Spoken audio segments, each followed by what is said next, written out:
요즘 환율이 정말 놀랍습니다. 미화 1달러를 바꾸는데 우리나라 돈 1,500원이 드니까요. 그런데 왜 같은 1달러가 하루는 1,400원, 다음 날은 1,500원으로 널뛰기를 할까요? 애초에 왜 1달러는 1원이 아닐까요? 만원이 일본에선 900엔, 베트남에선 40만 동이 넘습니다. 나라마다 화폐 가치가 이토록 다른 이유, 이번 영상에서 그 원리를 속 시원히 알려드립니다. 전혀 어렵지 않아요. 끝까지 보시면 환율 급등 뉴스가 내 주머니 사정과 어떻게 연결되는지 감이 오실 겁니다. 시작에 앞서 구독과 좋아요는 큰 힘이 됩니다. 그 전에 난 해외에도 안 나가고 달러도 안 쓰는데 환율 변동이 무슨 상관이야 하실 수 있죠. 결론부터 말하자면 우리 생활과 아주 밀접한 관계가 있습니다. 여러분이 달러를 직접 쓰지 않아도 환율은 매일같이 우리 지갑 사정에 영향을 줍니다. 차근차근 알아보겠습니다. 우선 주유소부터 가볼까요?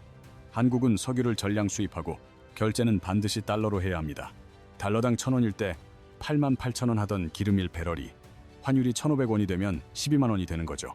해외 유가는 그대로인데 환율 때문에 기름값이 36%나 급등하는 겁니다. 기름값이 오르면 어떻게 될까요? 모든 게 다 따라서 오릅니다. 교통비, 배송비, 난방비 같은 물류비가 올라 마트의 모든 상품 가격이 인상됩니다. 환율 상승은 곧 모든 수입품 가격이 오른다는 신호입니다. 둘째는 우리 식탁입니다. 우리나라의 식량 자급률은 50%도 안 됩니다. 밀은 99%, 옥수수나 콩, 설탕도 대부분 수입에 의존합니다. 이런 원재료 역시 달러로 사오기 때문에 환율이 뛰면 밀가루, 빵, 라면, 짜장면 값이 줄줄이 오릅니다. 사료용 옥수수 값이 오르면 닭, 돼지고기는 물론 달걀 가격까지 영향을 받습니다. 동네 마트에서 장 볼 때 물가가 왜 이렇지 싶다면 그 원인이 환율일 때가 많습니다. 세 번째, 스마트폰입니다. 애플은 가격을 달러 기준으로 매겨서 환율이 오르면 아이폰 값도 오릅니다. 넷플릭스나 유튜브 프리미엄 같은 해외 구독 서비스 요금도 마찬가지입니다. 해외 직구를 할 때도 결제 시점 환율로 인해 같은 물건도 가격이 달라집니다. 네 번째는 대출 이자입니다. 이건 조금 복잡하지만 간단히 말해볼게요. 환율이 치솟으면 한국은행이 원화 가치를 지키기 위해 금리를 올리곤 합니다. 금리가 인상되면 주택담보대출 이자가 올라 월 상환 부담이 수십만 원씩 커질 수 있다는 뜻입니다. 정리해보겠습니다.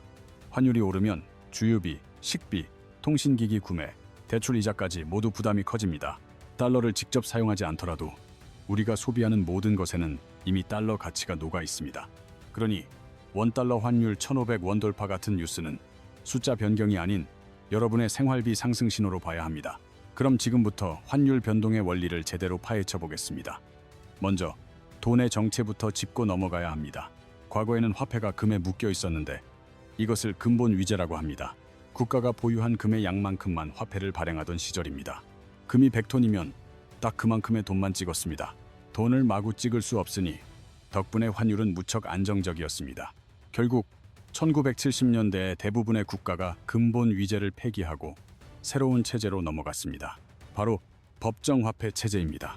국가가 법으로 이게 돈이다 라고 정하면 화폐가 되는 방식이죠. 금 같은 실물 대신 국가에 대한 신용과 사람들의 믿음이 화폐 가치의 기반이 됩니다. 그렇다면 신뢰만으로 움직이는 이 돈의 가치는 무엇이 정할까요? 바로 수요와 공급입니다.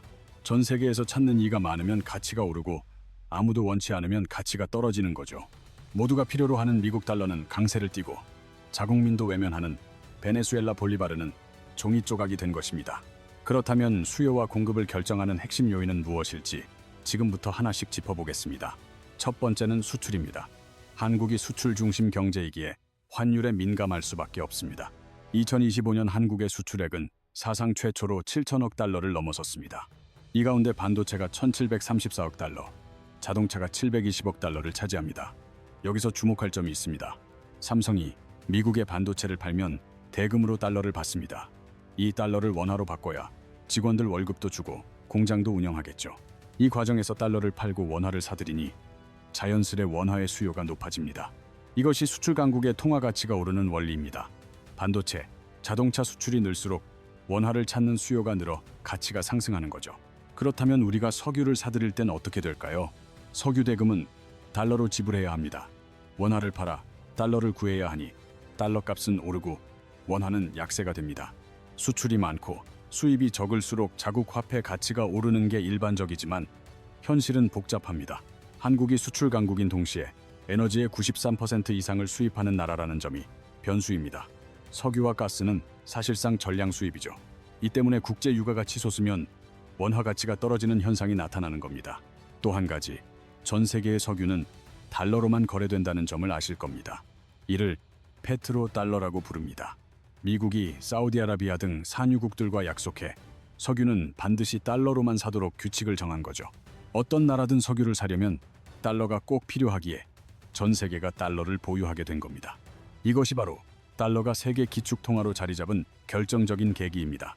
수출품이 적은 소국은 자국 화폐에 인기가 낮습니다. 태평양의 투발루는 무역의 편의성을 위해 자국 화폐가 아닌 호주 달러를 통용하기도 합니다. 두 번째는 금리입니다. 돈의 값어치가 환율을 좌우하는 거죠. 금리는 돈의 대여료라고 볼 수 있습니다.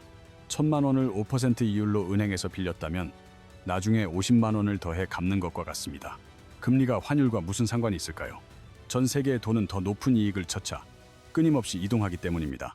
만약 한국 금리가 2.5%인데 미국 금리가 3.5에서 3.75%라면 당연히 미국에 돈을 두는 게 더 유리합니다.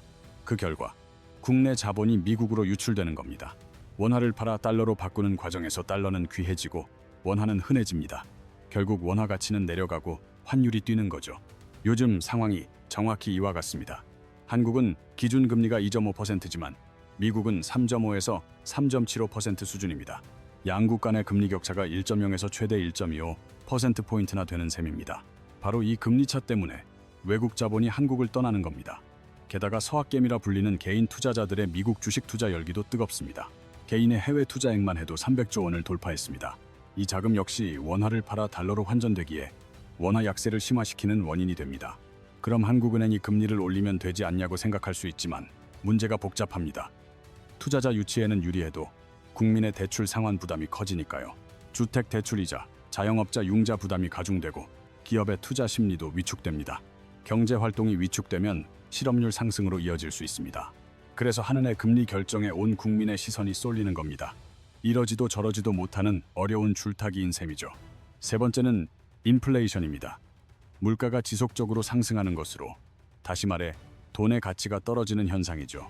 짜장면 가격을 생각해보면 이해가 쉽습니다. 2020년 서울에서 5,000원대였던 짜장면 한 그릇이 불과 몇 년 새 7,500원으로 뛰었습니다. 44%나 오른 셈이죠. 동일한 돈의 구매력이 떨어진 것, 이것이 인플레이션입니다. 물가 상승률이 높은 국가의 화폐 가치는 하락할 수밖에 없습니다.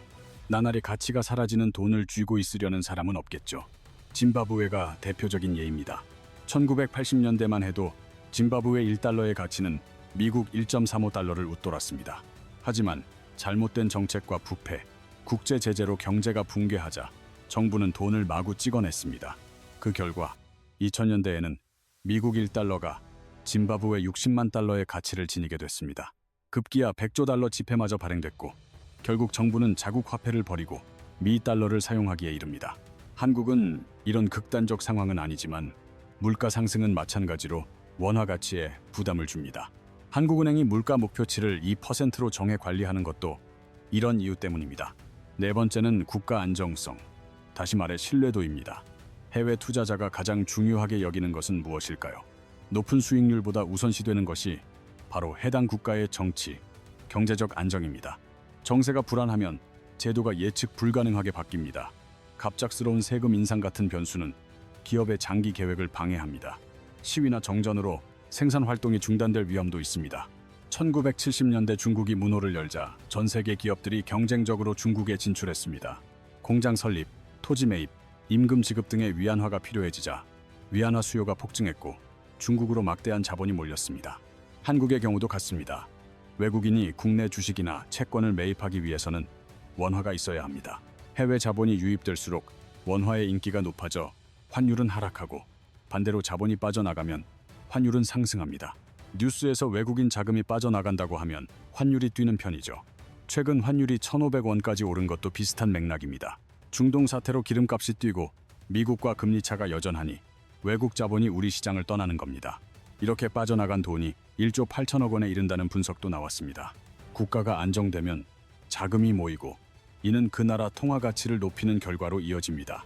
즉, 환율은 한 국가의 국제적 신용도를 나타내는 지표인 셈입니다. 다음은 고정환율제, 강대국 통화에 연동하는 방식입니다. 앞서 봤듯이 환율은 수출이나 금리, 물가, 투자 같은 여러 변수에 따라 계속해서 움직입니다. 이처럼 시장 원리로 환율이 정해지는 제도를 변동환율제라 부릅니다. 우리나라나 미국, 일본 등이 이 제도를 채택하는데 반대로 자국 통화를 강대국 돈에 묶어두는 곳도 있습니다. 산유국인 브루나이는 자국 통화를 싱가포르 달러와 1대1 가치로 연동시켰습니다. 브루나이 1달러는 언제나 싱가포르 1달러이며 양국에서 서로의 화폐를 자유롭게 사용할 수 있습니다. 중남미 벨리즈는 미국 달러에 연동해서 자국 1달러가 항상 미화 0.5달러입니다. 환전 계산이 간단하죠. 그냥 2배만 하면 되니까요. 이런 방식의 최고 장점은 안정성입니다. 환율 변동성이 적어 무역이나 경제 정책 수립이 용이하지만 약점도 분명 존재합니다. 기준이 되는 국가 경제의 운명이 좌우되기 때문이죠. 미국 경제가 휘청이면 벨리즈도 타격을 피할 수 없습니다. 그야말로 흥망을 같이 하는 경제 공동체가 되는 셈입니다. 이쯤에서 이런 궁금증이 생길 수 있습니다. 전 세계가 화폐를 통일하면 어떨까요? 환전할 필요도 없고 훨씬 편할 텐데요. 그럴듯하게 들리지만 실제로는 큰 난관이 있습니다. 유럽의 유로존 사례를 보면 알 수 있죠. 물론 여행객에겐 편리하죠. 하지만 2009년 그리스의 경제 위기가 닥쳤을 때 상황은 달라졌습니다.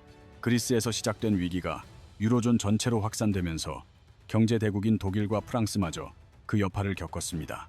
화폐가 통일되면 개별 국가가 자국 실정에 맞는 독자적인 통화 정책을 펼 수 없기 때문입니다. 예를 들어 그리스는 금리 인하가 필요한데 독일은 인상이 필요할 때 유럽 중앙은행은 양쪽 모두를 만족시킬 수 없습니다. 이런 상황을 전 세계 규모로 키워보면 어떨까요? 우리 경제는 멀쩡한데 지구 반대편 국가의 경제 실패 탓에 우리가 물가 상승으로 고통받는 상황은 누구도 바라지 않겠죠. 마지막 질문입니다. 우리 돈의 가치가 무조건 높은 게 좋은 걸까요? 답부터 말하자면 반드시 그렇지는 않습니다. 국가별 상황이 제각각이기 때문이죠.